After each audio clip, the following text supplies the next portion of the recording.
Halo, nama saya James Mofit dengan NIM 2409116070. Nah, di video kali ini saya akan menjelaskan hasil rancangan database saya, yaitu sebuah sistem manajemen perkebunan. Nah, di dalam sistem ini saya membuatnya dengan menggunakan Apex APC, Oracle ya, Apex Oracle. Nah, jadi bagaimana latar belakangnya? Dalam studi kasus ini, sebuah pengelola perkebunan nih mengalami kesulitan dalam memanajemen kebun mereka dan hasil panen dari lahan-lahannya. Nah, kemudian para pengelola ini berpikir untuk kemudian memutuskan membuat sebuah sistem basis data agar mereka bisa lebih memanajemen perkebunan secara lebih efektif.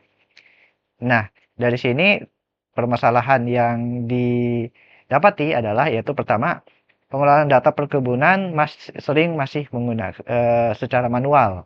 Lalu yang kedua, sulit melacak informasi petani, lahan, tanaman, panen, dan distribusi secara terintegrasi.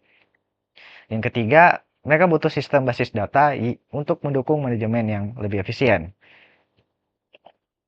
Oke, kemudian apa tujuan dari sistem ini? Nah, tujuan yang pertama tentu aja itu untuk menyimpan data petani, lahan, tanaman, dan lain sebagainya. Yang kedua, yaitu untuk melacak panen, tanggal, jumlah, lahan mana, dan tanaman apa.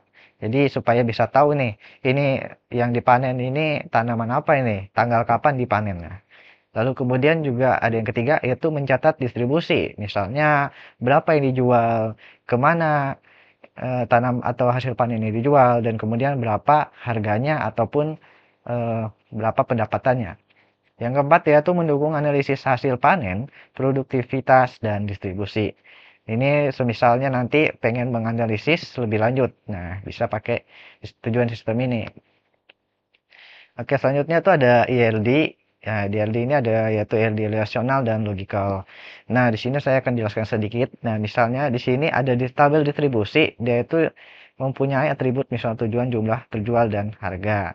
Dia punya ID distribusi, lalu kemudian dia distribusi ini itu bisa mendistribusikan banyak hasil panen. Misalnya ada sebuah truk pengen menjual suatu hasil panen. Nah, di situ dia nggak hanya bisa menjual satu hasil panen aja. Misalnya hasil panennya jagung, itu nggak hanya satu aja, tapi dia juga bisa menjual nggak misalnya pisang, bisa juga menjual misalnya singkong dalam satu kali distribusi itu. Nah, kemudian ada misalnya di ini nih, panen dengan tanaman. Nah, di sini panennya melalui lesen many to one. Jadi satu tanaman itu bisa menghasilkan banyak. Itulah, kalau saya tidak salah ingat. Kemudian ini logical.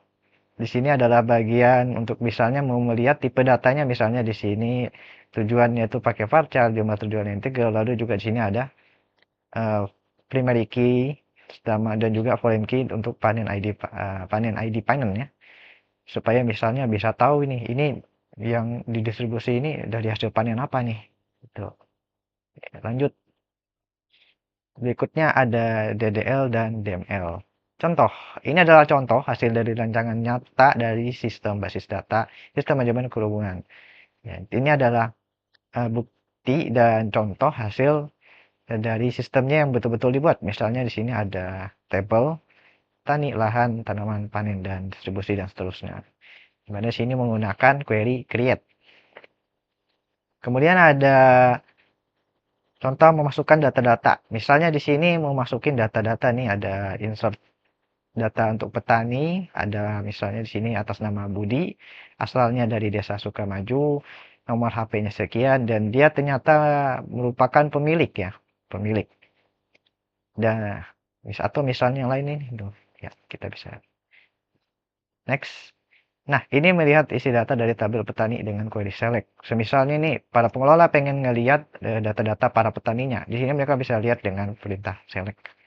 Nah, di sini terlihat ya, di data yang dimasukkan tadi itu berhasil karena bisa ditampilkan di sini. Lalu kemudian itu adalah contoh.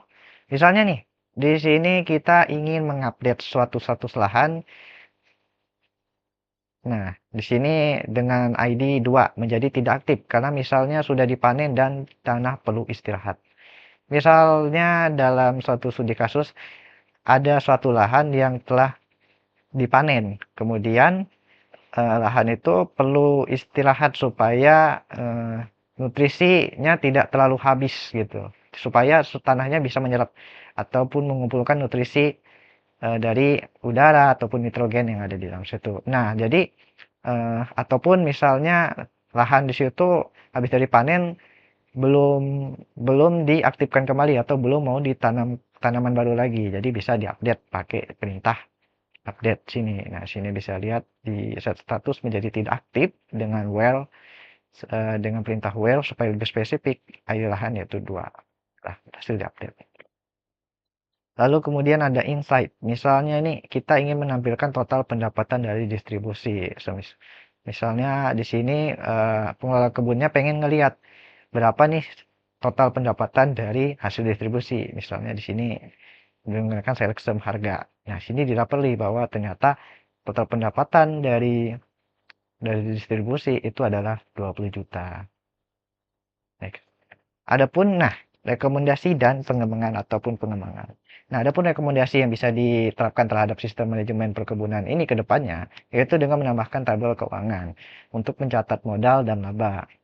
Lalu kemudian juga bisa nih menambahkan tabel perawatan tanaman, misalnya pupuk, obat, dan para pekerja.